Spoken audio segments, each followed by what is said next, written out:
मेरी तीसरी बेटी पैदा हुई तो मैं इससे बहुत नफरत करती थी, यहाँ तक कि मैं उसे अपना दूध भी नहीं पिलाती थी। मुझे उसकी कोई परवाह नहीं थी, मगर मुझे हैरत इस बात पर हो रही थी। जब वो पेशाब करती तो उसका गीला बिस्तर खुद ब खुद बदला हुआ होता। मैं उसको खाने को भी कुछ न देती, फिर भी वो दिन पर दिन मोटी होती जा रही थी। फिर एक दिन जब मुझे उसका राज पता चला तो मेरी रूह कांप गई, क्योंकि मेरी बेटी के साथ 3 बेटियों के बाद आज मुझे याद है, जब मेरी पहली बेटी पैदा हुई थी तब मैं कितनी खुश थी। वो मेरी और अहमद की मोहब्बत की पहली निशानी थी। इसके आने से मुझे माँ का दर्जा मिला था। अहमद को बेटी नहीं, बेटा चाहिए था। उनका डर और अफसोस भी बिना वजह नहीं था, क्योंकि उनके घर में 35 साल की बहन की जिम्मेदारी थी। अभी इनकी बहन की दिमागी हालत ठीक नहीं थी और इसी वजह से इसका कहीं रिश्ता भी नहीं हो रहा था। और इनकी माँ इस बात को इतना सर पर उठाए हुए थी कि मेरा पति भी बेटी के नाम से ही डर गया था।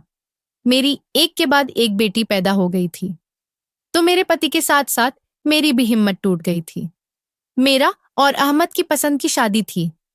अहमद के लिए मैंने हर रिश्ता नाता छोड़ दिया था। वो मेरी मोहब्बत ही नहीं, मेरा जुनून भी था। मैं उसको दुनिया की हर खुशी देना चाहती थी, पर कुदरत के हाथों मजबूर हो गई थी कि मेरी सिर्फ बेटियां ही पैदा हो रही थी, और जिसकी वजह से मेरा पति मुझसे दूर होने लगा था। मैं हर तरह की कोशिश करके इन्हें खुश रखना चाहती थी। मेरी सास भी अब अहमद को मेरे खिलाफ भड़का रहती थी कि तेरी बीबी तुझे बेटा नहीं दे सकती तो दूसरी शादी कर ले। वह अपनी माँ के कहने पर दूसरी शादी करना चाहते थे। इनकी माँ इनके लिए रिश्ता भी देख रही थी। तभी मैं तीसरी बार उम्मीद से हो गई थी। मैं फिर से अहमद के बच्चे की माँ बनने वाली थी। तो मैंने अहमद से कहा कि आप इस बच्चे की पैदाइश तक रुक जाएं। मुझे यकीन है कि इस बार बेटा ही होगा। बेटे की उम्मीद पर वो भी काफी खुश रहने लगे थे। मेरा ख्याल भी रखते वक्त का पहिया चलता रहा और इंतजार के दिन खत्म हो गए। मेरी डिलीवरी के पूरे 9 महीने हो चुके थे। इस बार मुझे पूरा यकीन था कि मुझे बेटा ही पैदा होगा और इस बार मुझे खुशी जरूर मिलेगी और मेरा घर टूटने से बच जाएगा। एक दिन मेरी तबीयत खराब हुई। मैंने अपनी सास को बताया। कुछ ही देर में उन्होंने अहमद से कहकर गाड़ी मंगवाई और हम बच्चे के सारे सामान के साथ अस्पताल के लिए रवाना हो गए। वहां पहुंचकर मुझे लेबर रूम में ले गए। अहमद और मेरी सास बेसब्र से बाहर इंतजार करने लगे, पर अंदर पहुंचकर मुझे तकलीफ और ज्यादा बढ़ गई थी। मैंने पहले भी 2 बेटियां पैदा की हुई थी। मुझे अंदाजा था कि बच्चा पैदा करना बहुत मुश्किल काम होता है, लेकिन इस बार की जो तकलीफ थी वह बहुत ज्यादा थी। मैं किसी भी तरह से बर्दाश्त नहीं कर पा रही थी। ऐसा लग रहा था कि जैसे अभी मेरी जान ही निकल जाएगी, और फिर दर्द ऐसा कि बर्दाश्त ना हुई और मैं बेहोश हो गई। पता नहीं कितने वक्त के बाद मुझे होश आया था, तो मैं अस्पताल के कमरे में लेटी हुई थी। मेरे पास कोई भी मौजूद नहीं था। मुझे लगा शायद मेरे बेटे के पास होंगे, पर थोड़ी देर के बाद एक नर्स मेरे पास आई।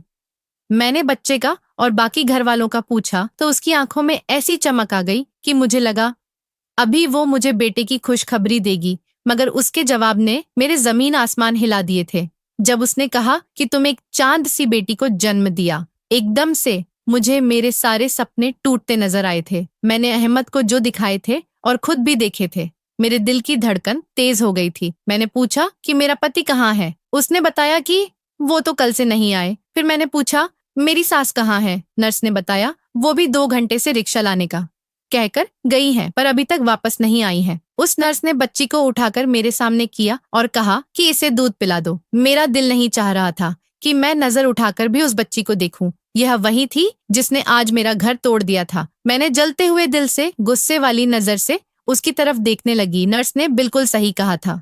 वो तो बिल्कुल चांद जैसी थी, पर शक्ल सूरत से क्या होता है।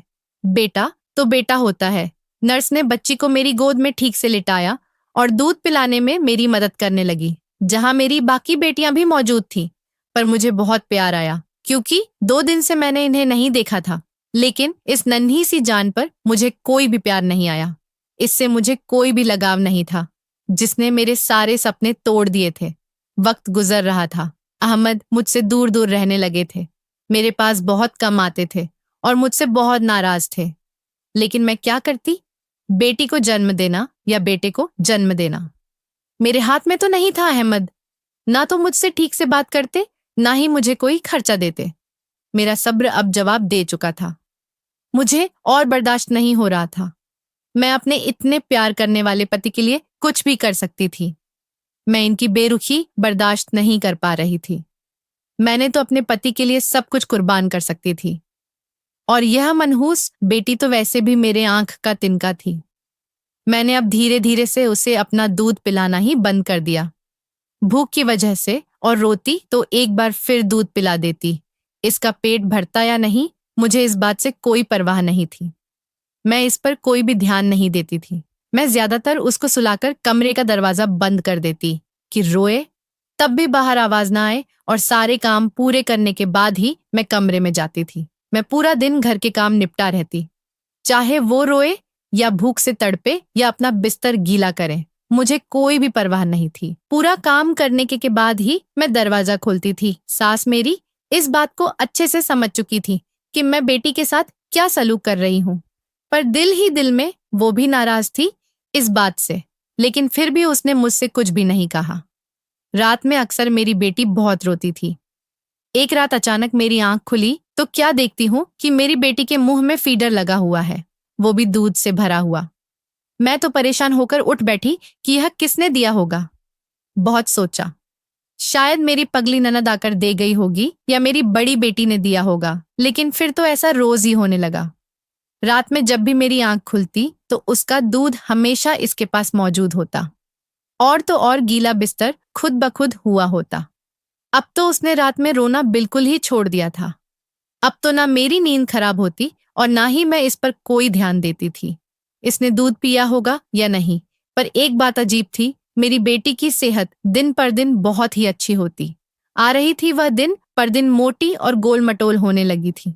मोटे होने की वजह से वो बहुत ही प्यारी दिखने लगी थी।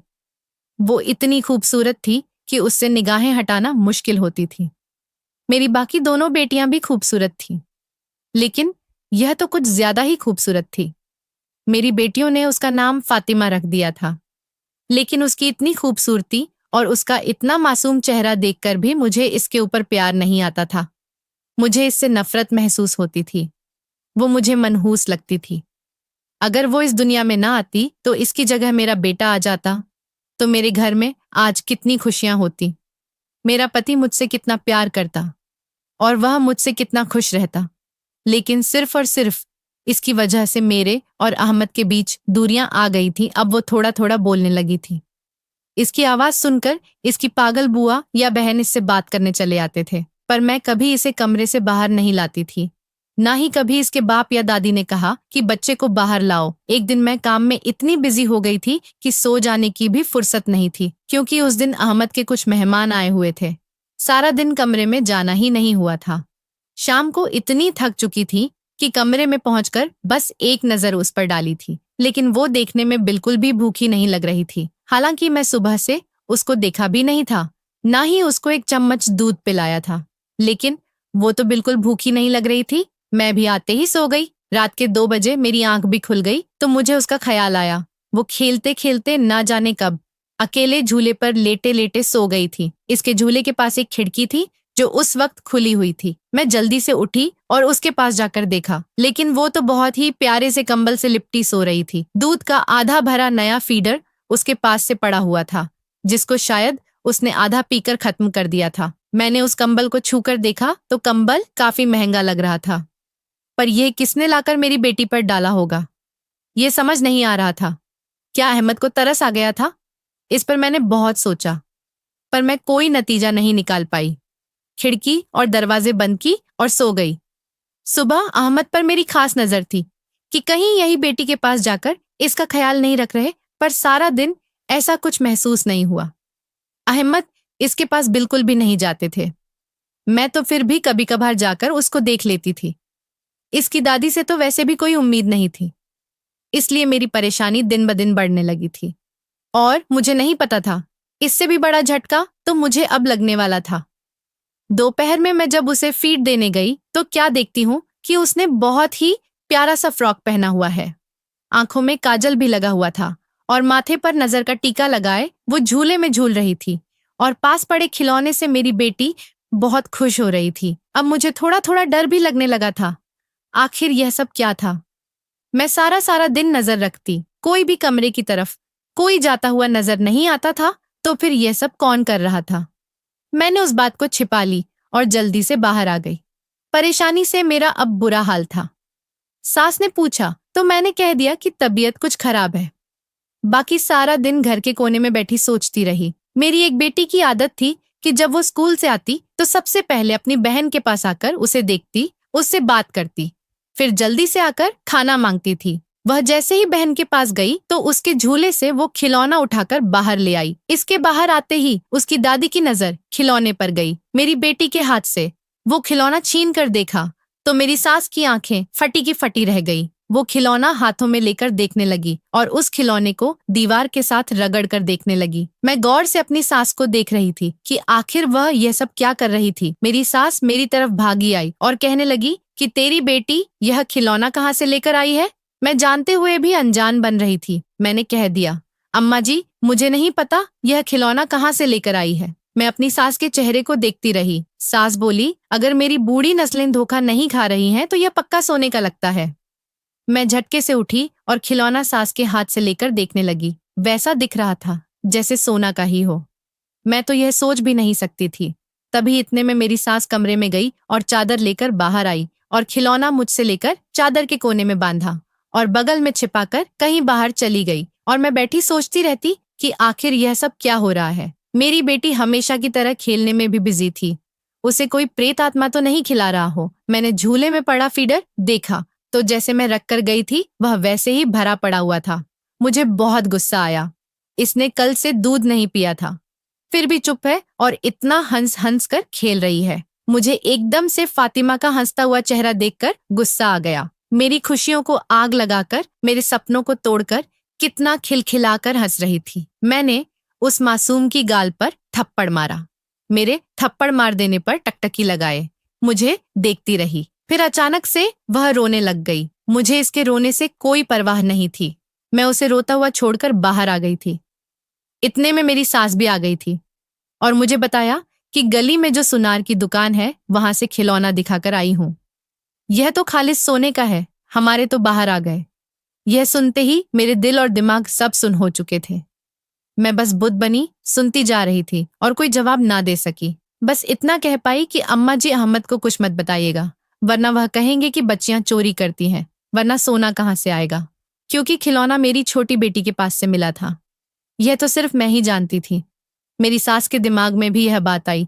उन्होंने शर्त रखी कि आधा सोना वो रखें और आधा मुझे दे देंगी। मैं जो पहले ही बहुत डरी हुई थी, इसीलिए इनकी शर्त मान ली और सोना आधा आधा कर लिया। सास ने अपना हिस्सा पागल बेटी के लिए छिपा लिया और मेरा हिस्सा सुनार के पास बेचकर मुझे पैसे लाकर दे दिए, क्योंकि खिलौना बहुत बड़ा और भारी था, काफी ज्यादा महंगा बिका था। मेरे हिस्से में 5 लाख आए थे। मैंने इतने पैसे जिंदगी में पहली बार देखे थे। पैसे लेते हुए मेरे हाथ कांप रहे थे। फिर भी पैसों की खुशी बहुत थी। मैंने पैसे लेकर संदूक में रखे और संदूक अपने बेड के नीचे छुपा कर रख दिया। अगले दिन मैं कुछ पैसे लेकर बाजार गई और खुद पर खूब सारे पैसे खर्च किए। अपने लिए कई सामान खरीदा। राशन का सामान खरीदा, फल सब्जियां, दूध दही। मैं अब घर में खूब अच्छा अच्छा खाना बनाती और अहमद को खुश रखने के लिए खुद को खूब सजाती संवारती। अहमद भी अब थोड़ा थोड़ा मुझसे खुश रहने लगे थे और यह सब कुछ देखकर मैं बहुत खुश होती थी। मेरे 2 महीने बहुत ही अच्छे गुजरे। अब मेरी छोटी बेटी थोड़ी बड़ी होने लगी थी, पर मेरा इस पर अब भी कोई ध्यान नहीं होता। एक दिन मैंने संदूक खोला तो पैसे तो सिर्फ 1 लाख ही बचे थे। मुझे परेशानी होने लगी, यह भी खर्च हो जाएंगे तो क्या करूंगी। फिर मैंने पति को 2 लाख देकर दिए कि आप कोई छोटा मोटा बिजनेस शुरू कर लो। मैंने आपको कारोबार शुरू करवाने के लिए कर्ज पर पैसे लिए हैं। वो बहुत खुश हुए और मेहनत करने लगे और फिर अल्लाह का ऐसा करम हुआ, इन पैसों से किया हुआ बिजनेस खूब चल पड़ा। अब हमारे घर के हालात बहुत ही अच्छे हो गए थे। पर मेरे पति को अब भी बेटे की ख्वाहिश थी। कभी कभी वो मुझे प्यार से मनाते कि दूसरी शादी के लिए इजाजत दे दो, पर मैं नहीं मानती थी। दिल में डर भी होता था कि कभी शादी करके घर आ गया तो मैं क्या बिगाड़ लूंगी। फिर उस बेटी पर गुस्सा होता कि मनहूस क्यों पैदा हो गई। इसी गुस्से में मैंने एक बार फिर से मारने के लिए इस पर हाथ उठाया, लेकिन इस बार बहुत ही अजीब हादसा हुआ। इसे मारने से पहले मेरे हाथ में बहुत तेज दर्द होने लगा। जब मुझसे बर्दाश्त नहीं हुआ, मैंने जल्दी से दुपट्टा खींचकर अपना हाथ बांधा और दर्द इतना था कि कम होने का नाम ही नहीं ले रहा था। मैंने जल्दी से हाथ पर तेल लगाया, लेकिन दर्द था कि बढ़ता ही जा रहा था। थोड़ी देर बाद मैंने ध्यान से देखा तो मेरा हाथ पूरा नीला हो चुका था। मैं फौरन डॉक्टर के पास चली गई। डॉक्टर ने पूछा, क्या हुआ है? तो मैंने शर्मिंदगी से कहा कि हाथ पर भारी चीज के दब जाने की वजह से नीला पड़ गया है। पर हकीकत मैं ही जानती थी कि मैं इस छोटी सी जान को मारने के लिए हाथ उठाया था। तब से मेरे हाथ में दर्द शुरू हुआ है और वो नीला पड़ना शुरू हो गया है। अब मुझे लगने लगा था कि जरूर मेरी बेटी के साथ ऐसी कोई ताकत थी जो आम नहीं थी। एक दिन तक मेरा इलाज चलता रहा। पति के हजारों रुपए लग गए थे, तब कहीं जाकर मेरा हाथ ठीक हुआ। अब मुझे अपनी बेटी से डर लगने लगा था। मैं बहुत कम उसके पास जाती हूँ। उसके कपड़े खुद ब खुद भी नहीं देखा था। जब मैं बाहर होती और वापस आती तो उसकी हर चीज साफ सुथरी मिलती। माथे पर नजर का टीका लगा होता, नए नए कपड़े पहने होती, इसके नीचे का बिस्तर बदला हुआ होता, नया कंबल ओढ़ी होती, खेल रही होती थी। मैं तो कभी इसके पीछे का बिस्तर भी बदला नहीं करती थी। कभी कभी तो वो गीले बिस्तर पर ही पड़ी रहती थी। लेकिन अब उसका बिस्तर भी चेंज होता था, एकदम साफ सुथरा मिलता था। मैंने किसी को कुछ भी नहीं बताया था। सब समझते थे कि मैं बहुत अच्छी माँ हूं। मेरी सास अक्सर बच्ची को देखकर यह कहती कि यह तो बिल्कुल अपनी बुआ पर गई है। वक्त का पहिया तेजी से चलता रहा। मेरी बेटियां बड़ी हुईं और छोटी बेटी अब 8 साल की उम्र तक पहुंच गई थी। वो मेरी बेटियों में सबसे प्यारी, सबसे ज्यादा खूबसूरत थी। इस उम्र में ही उसने घर के सारे काम भी संभाल लिए थे, पर मेरे दिल में अभी तक उसकी कोई जगह नहीं बन सकी थी। अब मुझे एक बेटे की कमी महसूस होती थी। बच्चियां बड़ी हो गई थीं। काश कि इनके साथ हर जगह उनका भाई होता। और उस वक्त मुझे फातिमा से और भी ज्यादा नफरत महसूस होती जब मेरे पति ने दूसरी शादी कर ली। मेरी खुशियों को खाने वाली सिर्फ फातिमा ही थी। अगर इसकी जगह बेटा पैदा हो जाता तो मेरा पति दूसरी शादी ना करता। मैंने अहमद से मोहब्बत की शादी की थी। मेरी मोहब्बत मुझसे छीन ली गई थी। मेरे सौतन के 4 बेटे हो गए थे। इसके साथ वो भी उसी का होकर रह गया था। मेरी मोहब्बत की शादी थी और मैं अपनी मोहब्बत से दूर हो गई थी, और इसकी वजह मेरी बेटी ही थी। देखते देखते वो 12 साल की हो गई थी। पूरा घर उसने अपने जिम्मे ले रखा था। वह सारे काम बहुत ही अच्छे से कर लेती थी। पलक झपकते ही वह सारा काम कर देती। पता नहीं उसके हाथों में कैसा जादू था। थोड़ी सी भी सब्जी बनाती, लेकिन पूरे घर का पेट भर जाता था। और ऐसी स्वादिष्ट सब्जी बनाती थी कि खाने वाले उंगलियां चाटते रह जाते। और तो और पक्षियों और जानवर तक का ख्याल रखती थी। छत पर खाना पानी दाने डालने जाती तो कई घंटे तक वही रहती और जानवरों और चिड़ियों से बातें करती रहती। सारा दिन हंसती रहती। बहनों से बहुत प्यार करती थी। मेरी बाकी दोनों बेटियां अच्छी पढ़ाई करने के लिए दूसरे शहर चली गई थीं, पर मैंने अपनी छोटी बेटी को कभी स्कूल नहीं भेजा था। अपने पास रख लिया था। वो मेरी बहुत सेवा करती थी, मेरी और अपनी दादी की भी। अपनी पागल बुआ को अपने हाथ से खाना खिलाती, उसे नहला धुला, उसे बहुत खुश रखती। मेरी इससे नफरत की इंतहा उस दिन ना रही जब एक दिन मैं अचानक किसी काम से बाहर निकली तो एक लड़के से बात करने में बिजी थी। दोनों बहुत हंस रहे थे। वो मर्द था, लंबा चौड़ा था और बहुत ही स्मार्ट था। इतना खूबसूरत था, ऐसा लग रहा था कि जैसे अभी अभी आसमान से उतरा हुआ कोई शहजादा हो।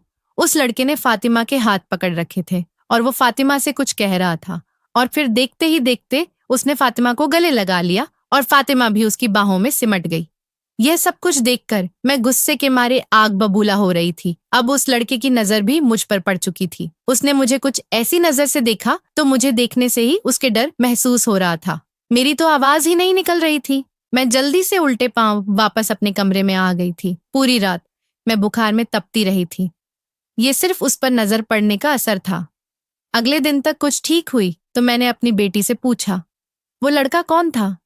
पहले तो बताने के लिए वह राजी नहीं थी, लेकिन मेरे बहुत जोर देने पर उसने बताया, और जो भी बताया वह मेरे होश उड़ाने के लिए काफी था। फातिमा ने मुझे बताया कि वह एक जिन्न है। वह कहता है कि मेरी माँ ने ही मुझे पाला है और उसने बताया कि जब मैं पैदा हुई थी तो उसकी महबूबा की आखिरी सांसें चल रही थी। उसकी महबूबा को किसी फकीर ने अपनी जादू से जलाकर मार दिया था। इस जिन्हा को बहुत गुस्सा आया और उस फकीर को मारने वाला था। जब फकीर को लगा कि अब यह जीन मुझे मार डालेगा, तो फकीर ने कहा कि मुझे छोड़ दो, मैं तुम्हें बहुत ही जरूरी बात बताऊंगा। तब उस जीन ने उस फकीर को छोड़ दिया था और फकीर ने बताया कि तुम्हारी महबूबा की आखिरी सांस जब निकले तब तुम अपना मुंह उसके मुंह से लगाकर वह सांस अपने अंदर भर लेना, और जो इंसानी बच्चा इस दुनिया में पैदा हो उसकी पहली सांस लेने से पहले उस बच्चे के मुंह में सांस फूंक देना, तो तुम्हारी महबूबा की चाल और शक्ल उस बच्चे में चली जाएगी और तुम्हें तुम्हारी महबूबा फिर से मिल जाएगी। और फिर इस जिन ने ऐसा ही किया। उसने अपनी महबूबा की निकली आखिरी सांस अपने मुंह में भर लिया और उस वक्त मैं पैदा हुई थी तो उसने वो सांस मेरे मुंह में फूंक दी। मगर उस दिन के बाद से मैं लड़की बन गई। अब मुझसे मोहब्बत करता है और करता रहेगा और मैं भी उससे मोहब्बत करती हूँ। यह सब सुनते ही मेरे जख्मों पर नमक पड़ गया था। मेरा बेटा उस जिन ने मुझसे छीन लिया था। मैंने सोच लिया था कि मैं अपने सारे दुखों का बदला इससे ले लूंगी। इसकी मोहब्बत मैं इससे छीन लूंगी। उसको मैं खुश रहने नहीं दूंगी। जिस तरह उसने मेरी खुशियां मुझसे छीन ली थी, मैंने अपने पति से कह दिया था कि अब मैं फातिमा की जिम्मेदारी और नहीं उठा सकती। मैं अब इसकी शादी करना चाहती हूँ। मेरा पति बहुत हैरान हुआ।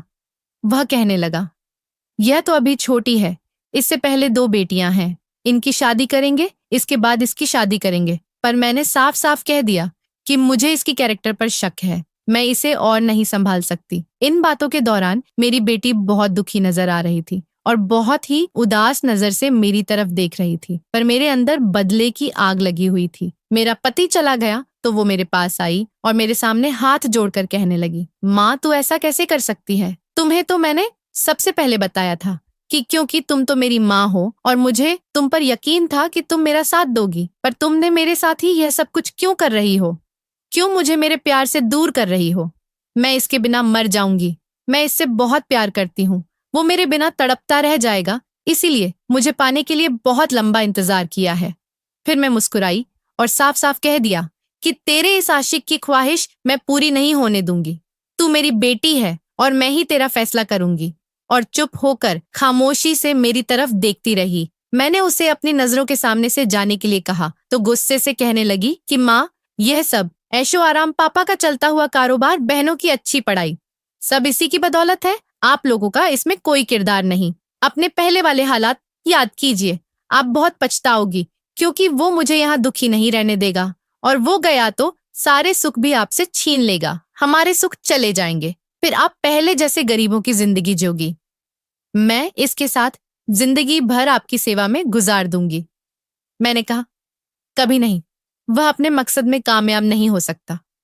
मैंने फातिमा की बात नहीं मानी और जल्दी इसकी शादी के लिए रिश्ते देखने लगी और फिर इसका रिश्ता तय होने वाला था।